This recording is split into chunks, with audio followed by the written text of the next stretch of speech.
On the night of November 1st, 1700, the royal palace in Madrid seemed to be holding its breath. Behind guarded doors lay Charles II, King of Spain, ruler of a global empire, and the last male representative of the Spanish Habsburg line. He was 38 years old, but witnesses described a body exhausted far beyond its age. His jaw projected so dramatically that chewing and speaking were difficult. His health had been fragile since childhood, and every court in Europe had spent years calculating what would happen when he died without an heir. Priests murmured prayers, servants moved quietly through candlelit corridors, and diplomats waited for the news that might set the continent on fire. When the king finally died, he left behind no son, no daughter, and no simple answer. The question of who would inherit his crown soon helped ignite the War of the Spanish Succession, a conflict fought in Europe, at sea, and across colonial worlds. Yet the most astonishing fact was not merely that one sickly king's death could trigger an international war. It was that his family had risen from a relatively obscure castle in what is now Switzerland to rule lands stretching across Europe, the Mediterranean, the Americas, Africa, and Asia. For centuries, the Habsburgs had survived assassinations, plagues, rebellions, religious wars, military defeats, dynastic accidents, and the dangerous consequences of marrying within a narrowing circle of royal relatives. They had become masters of a political art summed up by a famous saying, "Let others wage war. You, fortunate Austria, marry." But marriage never replaced war. It merely decided what the wars would be about. To understand how a family could become so powerful, the story must move backward from that death chamber in Madrid to a wooded ridge above the Ara River in the early 11th century. There, in the region of Aargau, stands the castle that gave the dynasty its name. Medieval traditions linked its construction to Count Radbot, a nobleman whose family possessed scattered estates in the borderlands between the old kingdoms and duchies of Central Europe. The earliest Habsburgs were not emperors, kings, or even the greatest lords in their neighborhood. They were one ambitious family among many, building influence through local offices, church connections, land purchases, marriages, and the slow accumulation of rights that could be more valuable than territory itself. Their castle was not a fairy tale palace. It was a fortified residence, practical and symbolic, overlooking routes through a region where rivers, valleys, monasteries, and market towns formed the arteries of power. The name Habsburg, in older forms Habsburg or Habsburg, became attached to the family, and over generations their counts extended their reach into Alsace, the Upper Rhine, and parts of present-day Switzerland and southwestern Germany. Their rise took place in a Europe that was not organized like a modern map. Borders overlapped. A noble might hold one county from an emperor, another estate from a bishop, and still another through marriage. The Holy Roman Empire, which dominated much of Central Europe, was not a centralized nation-state. It was a shifting political universe of duchies, counties, bishoprics, free cities, monasteries, and royal domains whose rulers argued over privilege and precedence. The emperor was elected by leading princes and depended on alliances, reputation, money, and force. In such a world, a dynasty could remain insignificant for generations and then rise suddenly if a death, marriage, election, or battle opened the right door. The decisive door opened for Count Rudolf of Habsburg in 1273. The empire had endured a long period of disputed authority after the fall of the Hohenstaufen dynasty, and many princes wanted a king who could restore order without becoming strong enough to dominate them. Rudolf was respected as an experienced warrior and negotiator, but he did not appear to possess the overwhelming territorial base that would frighten the electors. That made him useful. At the age of 55, he was chosen King of the Romans, the title normally held by the man expected to rule the empire. His election transformed the political prospects of his house. It did not automatically make the Habsburgs hereditary emperors, and Rudolf himself was never crowned emperor by the Pope, but it placed him at the center of European politics. Rudolf's greatest opponent was Ottokar II, King of Bohemia, one of the most formidable rulers of the age. Ottokar had built a powerful territorial complex that included Austria, Styria, Carinthia, and Carniola. He refused to recognize Rudolf's authority and would not surrender lands that Rudolf claimed had reverted to the crown. Their struggle culminated in 1278 at the Battle on the Marchfeld, northeast of Vienna. The clash was brutal and decisive. Ottokar was defeated and killed. The victory changed the destiny of the Habsburgs. Rudolf used his royal position to invest his sons with Austria and Styria in 1282, establishing the dynasty in the Danube lands that would remain the center of its power for more than 6 centuries. This was the real beginning of Habsburg Austria, but it did not produce a smooth march toward greatness. Rudolf's son Albert I eventually became king of the Romans, yet his reign ended violently in 1308 when he was assassinated near the Reuss River by his nephew John, who believed he had been denied his inheritance. The murder showed how fragile dynastic politics could be. Royal blood did not guarantee loyalty. It often intensified resentment. For much of the 14th century, the Habsburgs competed with the houses of Luxembourg and Wittelsbach for influence in the empire. They also suffered major defeats in the Swiss lands where their family had originated. Communities seeking to defend local liberties resisted Habsburg domination, and battles such as Morgarten in 1315 and Sempach in 1386 became part of the heroic memory of the Swiss Confederation. The dynasty that would one day rule an empire on which the sun seemed never to set gradually lost much of its ancestral position in Switzerland. While the family's western roots weakened, its eastern and alpine possessions grew in importance. The Habsburg dukes acquired Carinthia and Carniola, gained Tyrol, and tried to bind their scattered territories together. Vienna became increasingly central. Situated on the Danube, close to trade routes and the frontier between Latin, Germanic, Slavic, and Hungarian worlds, it offered opportunities that an old castle in Aargau never could.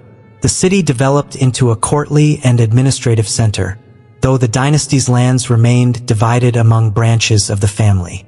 Habsburg rulers repeatedly partitioned territories among sons, a practice that prevented complete disinheritance, but also produced rivalry, duplication, and weakness. One of the most memorable medieval Habsburgs was Rudolf IV, Duke of Austria, who ruled in the middle of the 14th century. Young, ambitious, and intensely conscious of status, he faced a problem. The Golden Bull of 1356, which defined the leading electors of the Holy Roman Empire, did not include the Duke of Austria among them. Rudolf answered with one of history's boldest political forgeries. He promoted a set of documents later known collectively as the Privilegium Maius, which claimed that Austria possessed ancient and extraordinary rights. Among other things, the documents elevated its ruler to the unique title of Archduke. The claims were not accepted by Emperor Charles IV, who recognized that something was wrong, but the forgery was too useful to disappear. A century later, when the Habsburg Frederick III became emperor, he confirmed the privileges for his own house. The title Archduke then became a signature of Habsburg identity, an invented tradition made real by power.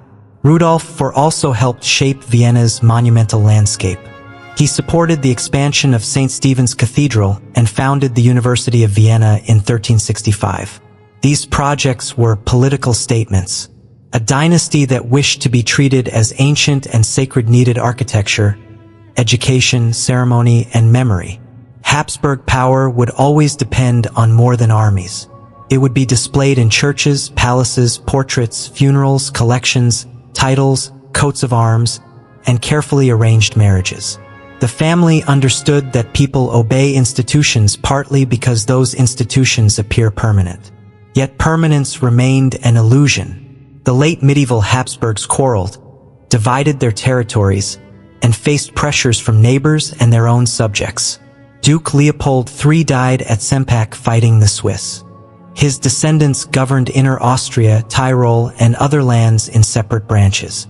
At times it seemed entirely possible that the family would remain a regional dynasty rather than become Europe's most famous ruling house. Its future turned on the endurance and patience of Frederick V of Inner Austria, who became German king in 1440 and was crowned Holy Roman Emperor Frederick III in Rome in 1452. He was the first Habsburg emperor to receive a papal coronation and the last emperor to be crowned in Rome. Frederick III has often appeared in history as slow, cautious, stubborn, and at times almost passive. His enemies mocked him. His finances were frequently strained. He suffered rebellions and military reverses. His own brother challenged him, and the Hungarian king Matthias Corvinus occupied Vienna for several years. Yet Frederick possessed one advantage that more dazzling rulers lacked. He survived. He reigned for decades, outliving rivals and waiting for opportunities. He used the mysterious initials A.E.I.O.U. on buildings, books, and objects. Their precise meaning remains debated, but the most famous interpretations proclaimed that Austria was destined to rule the world, or that all the earth was subject to Austria. The motto seemed absurd when Frederick was chased from his capital. In retrospect, it looked prophetic. The prophecy began to take form through the marriage of Frederick's son Maximilian to Mary of Burgundy in 1477. Mary was the only child of Charles the Bold, Duke of Burgundy, whose death at the Battle of Nancy had shattered one of Europe's most ambitious political projects. Charles had ruled a wealthy chain of territories extending from the Low Countries to lands near Switzerland. The French king moved quickly to seize the Duchy of Burgundy and other possessions, while Mary, barely 20, faced pressure from rebellious cities and competing suitors. Her marriage to Maximilian was not simply a romance between two young nobles. It was a geopolitical earthquake. Through Mary, the Habsburgs gained claims to the rich Burgundian inheritance, including the Netherlands, Luxembourg, Artois, and the Franche-Comté, though France contested and seized important portions. The Low Countries were among the most urbanized and commercially dynamic regions in Europe. Cities such as Bruges, Ghent, Antwerp, and Brussels possessed wealth, political traditions, and strong local privileges. They were not easy to govern, but they gave the Habsburgs access to taxes, credit, trade, skilled administration, and an international stage far beyond Austria. Maximilian fought to defend Mary's inheritance against France and to establish his authority in the Netherlands. He could be charismatic, imaginative, and brave, but also chronically short of money. He borrowed heavily, made promises, fought wars, and cultivated the image of a chivalric ruler even as gunpowder, professional infantry, and financial systems were transforming warfare. Later generations called him the Last Knight, but he was also a ruler of the early modern age who understood printing and propaganda. He commissioned works that presented his life and ancestry in heroic terms, including elaborate woodcuts and genealogies that connected the Habsburgs to ancient and even legendary figures. Mary's death in 1482 after a riding accident was a personal tragedy and a political crisis. She was only 25. Her young son Philip became heir to the Burgundian lands, and the cities of the Netherlands resisted Maximilian's attempts to govern as regent. At one point, rebels in Bruges imprisoned him. The future emperor of the Holy Roman Empire was held captive by his own subjects while negotiations and threats unfolded around him. He was released, but the episode revealed a pattern that would haunt the dynasty. The Habsburgs could inherit magnificent territories without inheriting obedience. Every province came with laws, estates, languages, privileges, and memories. A ruler who ignored them could turn a marriage settlement into a rebellion. Maximilian eventually became king of the Romans and, after Frederick III's death in 1493, head of the Habsburg house. In 1508, he adopted the title elected Roman emperor without receiving a papal coronation. His military ambitions often exceeded his resources, but his marriage diplomacy reshaped Europe. The most important step was the marriage of his son Philip, known as Philip the Handsome, to Joanna of Castile, daughter of Ferdinand of Aragon and Isabella of Castile.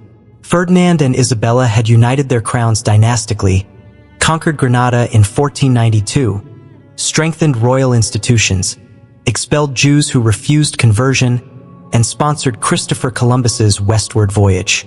Their children stood at the center of a vast matrimonial strategy designed to isolate France and connect Iberia with other royal houses. Philip and Joanna's marriage joined two expanding worlds: the Burgundian Habsburg inheritance of Northern Europe and the Spanish crowns whose reach was beginning to cross the Atlantic. No one could confidently predict that their descendants would inherit all of it. Royal families produced many children, but disease and early death repeatedly overturned plans. Joanna was not initially expected to rule Castile.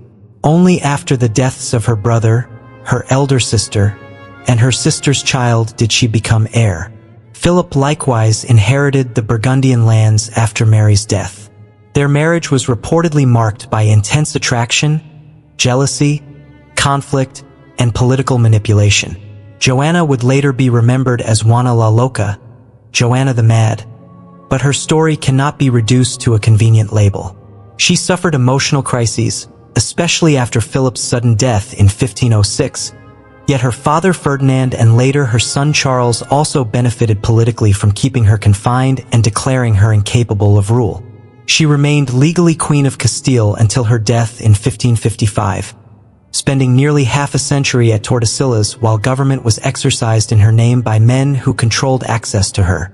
Philip died at 28, probably from illness, though rumors of poisoning circulated as they often did around royal deaths. His passing left 6 children and an inheritance so large that it seemed almost fictional. The eldest son, Charles, had been born in Ghent in 1500 and raised in the Netherlands. He grew up speaking French and learning the ceremonials of the Burgundian court. He was not originally a Spanish prince in temperament or education, yet the deaths and inheritances around him made him the central figure of a new European order. From his father, he received the Burgundian Netherlands and the Habsburg connection. From his maternal grandparents came Castile, Aragon, Naples, Sicily, Sardinia, and rapidly expanding claims in the Americas. From his paternal grandfather Maximilian came the Austrian hereditary lands and the possibility of election as Holy Roman Emperor. The union was personal rather than administrative. Charles did not rule a single integrated state with one law, one parliament, or one treasury. He ruled a collection of kingdoms and provinces, each with its own institutions. Castile expected a king who respected Castilian customs. Aragon guarded its fueros and separate political identity. The Netherlands defended urban privileges. German princes negotiated within the empire. Italian territories existed in a competitive landscape involving France, the papacy, Venice, and other powers. Across the Atlantic, conquest and colonization were transforming societies with devastating consequences for indigenous peoples. Charles's monarchy was vast, but its vastness multiplied obligations faster than it multiplied control. When Charles arrived in Spain in 1517, he was a foreign-looking teenager surrounded by advisors from the Low Countries. He demanded money and offices, and many Spaniards viewed his entourage with suspicion. In 1519, after Maximilian's death, Charles sought election as Holy Roman Emperor. His main rival was Francis I of France. The election involved diplomacy, promises, and immense financial support, including loans from the Fugger banking family. Charles won and became Emperor Charles V. He was 19 years old. His territories were so extensive that later observers popularized the idea of an empire on which the sun never set. The phrase captured scale but hid fragmentation. Charles spent his reign traveling because there was no single capital from which his responsibilities could be managed. He crossed Europe repeatedly, moving among Spain, the Low Countries, Germany, and Italy. Each journey was slow, expensive, and dangerous. Messages took weeks or months. News from the Americas could arrive long after decisions had become irreversible. His governments depended on councils, governors, relatives, viceroys, financiers, and local elites. The emperor's face appeared on medals and paintings as a symbol of universal monarchy. Yet his days were consumed by petitions, wars, debts, negotiations, and the constant discovery that one crisis had begun before another had ended. His first major Spanish crisis came from the revolt of the Comuneros in Castile, where cities rebelled against royal policies and foreign influence. The rebels invoked the authority of Queen Joanna and sought to limit the government surrounding her son. Their defeat at Villalar in 1521 strengthened Charles, but it also taught him to rely more heavily on Spanish advisors and institutions. Castile would become the financial core of his monarchy, bearing enormous tax burdens and providing soldiers and revenue for conflicts far beyond the peninsula. At the same time, treasure from the Americas began to change the scale of European power. Gold and, later, immense quantities of silver flowed into imperial networks, but wealth did not eliminate debt. Much of it was pledged in advance to bankers or consumed by war. The global empire generated extraordinary resources and extraordinary expenses. In the Americas, Charles's reign overlapped with the conquests of the Mexica and Inca empires by forces led by Hernán Cortés and Francisco Pizarro, aided by indigenous allies, internal divisions, epidemic disease, and ruthless violence. Spain claimed enormous territories in the emperor's name. Missionaries, officials, settlers, enslaved Africans, merchants and soldiers created a colonial system that extracted labor and wealth while attempting to impose Christianity and royal authority. Debates emerged within the Spanish world about the treatment and legal status of indigenous peoples. Figures such as Bartolomé de las Casas denounced atrocities, while others defended conquest. The crown issued laws intended to limit abuses, but enforcement was uneven and often resisted. The Habsburg global monarchy was therefore both an administrative marvel and an engine of exploitation. Its grandeur in European paintings was connected to mines, forced labor, Atlantic slavery, and shattered communities thousands of miles away. While Charles's subjects crossed oceans, Europe entered a religious upheaval that would destroy dreams of unity. In 1517, Martin Luther had challenged the sale of indulgences and, eventually, papal authority itself. At the Diet of Worms in 1521, Charles confronted Luther, who refused to recant unless persuaded by scripture and reason. The emperor issued the Edict of Worms condemning him, but Luther was protected by German princes. What began as a theological dispute became a political revolution. Prince spread ideas faster than authorities could suppress them. Princes, cities, and communities embraced reforms for spiritual, political, and economic reasons. Charles considered himself defender of Catholic Christendom, yet he lacked the power to force immediate conformity across the empire. He was distracted by France, the Ottoman Empire, revolts, and the Pope's own shifting alliances. The emperor's rivalry with Francis I became one of the defining contests of the 16th century. France felt encircled by Habsburg territories. Spain to the south, the Netherlands to the north, imperial lands to the east, and Habsburg influence in Italy. Charles and Francis fought repeated wars, especially over Milan and control of the Italian peninsula.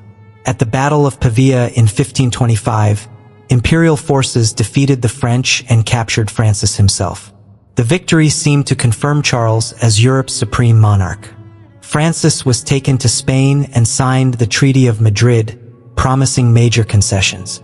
Once released, however, he repudiated the agreement and formed a league with other powers, including Pope Clement VII, who feared Habsburg domination more than he trusted the emperor's Catholic devotion. The resulting conflict produced one of the century's most shocking catastrophes. In 1527, unpaid imperial troops, many of them German Lutheran lanzknechts and Spanish soldiers, descended upon Rome. Their commanders lost control, and the city was subjected to a savage sack. Churches were plundered, civilians were murdered or tortured, and sacred objects were mocked and destroyed. The Pope took refuge in Castel Sant'Angelo. Charles was not physically present and may not have ordered the atrocity, but the men responsible fought under his banner. The defender of Catholic unity had become associated with the humiliation of the papacy. The sack revealed the contradiction at the heart of universal monarchy. An emperor might claim to protect Christendom while relying on armies whose hunger, anger, and unpaid wages could turn ideology into chaos. At the same time, the Ottoman Empire pressed into Central Europe under Sultan Suleiman the Magnificent. In 1526, the Hungarian king Louis II, married to Charles's sister Mary, was killed after the catastrophic defeat at Mohács. Louis left no heir. The crowns of Bohemia and Hungary were claimed by Charles's brother Ferdinand through dynastic agreements and his marriage to Louis's sister Anna. Ferdinand was accepted in Bohemia, but Hungary was divided. Many nobles supported John Zapolia, while the Ottomans occupied central portions of the kingdom and created a long frontier of war. In 1529, Suleiman's army besieged Vienna. The siege failed, partly because of weather, logistics, resistance, and the difficulties of campaigning so far from Ottoman bases, but it left a permanent impression. The Habsburgs now stood not only as rulers of Austrian lands, but as defenders of a contested frontier stretching through Hungary and the Balkans. For American audiences accustomed to thinking of empires as solid blocks of color on maps, Charles's world is best imagined as a network under constant strain. A silver shipment delayed in the Atlantic could affect payments to soldiers in Italy. A rebellion in a German city might strengthen a French alliance. An Ottoman campaign in Hungary could force concessions to Protestant princes. A royal marriage in Portugal could influence access to oceans and colonies. Charles's power was global, but every part of it was connected by fragile human systems.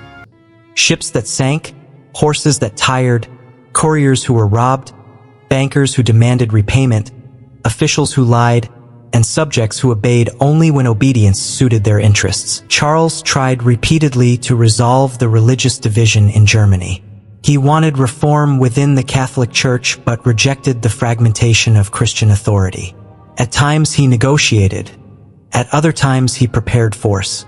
After years of distraction, he defeated the Protestant Schmalkaldic League at the Battle of Mühlberg in 1547. Titian's famous equestrian portrait presented him as a calm, armored victor, mounted beneath a dramatic sky. The image became one of the great statements of Habsburg power. Yet the victory did not produce lasting religious unity. German princes resisted imperial control, and Charles's attempt to impose an interim settlement satisfied neither committed Catholics nor Protestants. In 1552, he was nearly trapped at Innsbruck when Maurice of Saxony, once his ally, turned against him. The emperor escaped through the mountains in bad weather. The man portrayed as a new Caesar discovered again that the empire could not be mastered by a single battle. Beyond Europe, Charles authorized and benefited from expeditions that expanded Spanish claims. Ferdinand Magellan's voyage, completed after Magellan's death by one Sebastián Elcano, achieved the first circumnavigation of the globe and demonstrated the true scale of the Earth. Spain established a lasting presence in the Philippines later in the century, naming the islands after Charles's son Philip. Imperial rivalry extended into the Mediterranean and North Africa. Charles personally led the successful expedition against Tunis in 1535, presenting the campaign as a Christian triumph and an attack on Ottoman-aligned corsair power. But an attempt against Algiers in 1541 ended disastrously when storms shattered the fleet and army. Nature remained a greater sovereign than any Habsburg. The physical burden of rule wore Charles down. He suffered severely from gout, a painful condition aggravated by diet and heredity. He had spent decades traveling and campaigning, rarely at peace. His ideal of a united Christian empire had failed. Protestantism endured. France remained a rival. The Ottomans remained powerful. His finances were strained, and his territories had become too complex for one man. In a series of abdications between 1555 and 1556, he surrendered power.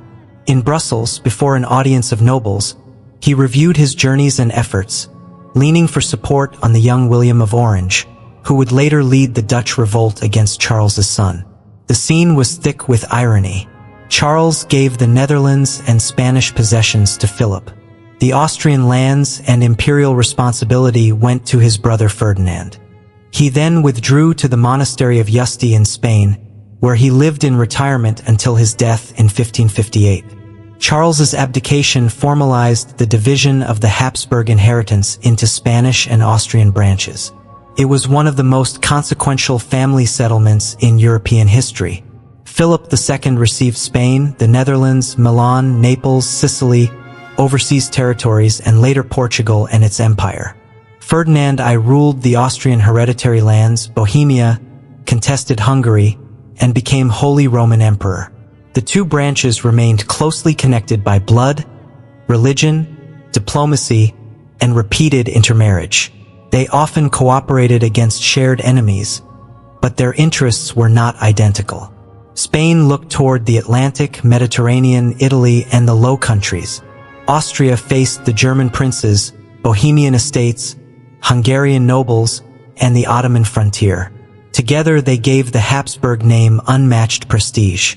Separately they developed different political cultures and different paths toward crisis. Philip II was born in Valladolid in 1527 and raised as a Spanish prince. Unlike his endlessly traveling father, he made Spain the fixed center of his monarchy. He was hardworking, devout, cautious, and obsessed with detail. Mountains of documents passed through his hands. He read reports, added marginal notes, and demanded information from officials across the world. His government became famous for paperwork.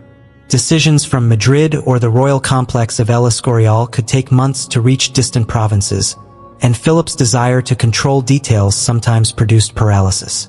Yet his bureaucracy also represented a remarkable attempt to govern a transoceanic monarchy through councils, archives, law, and correspondence. Philip's marriages reflected dynastic strategy.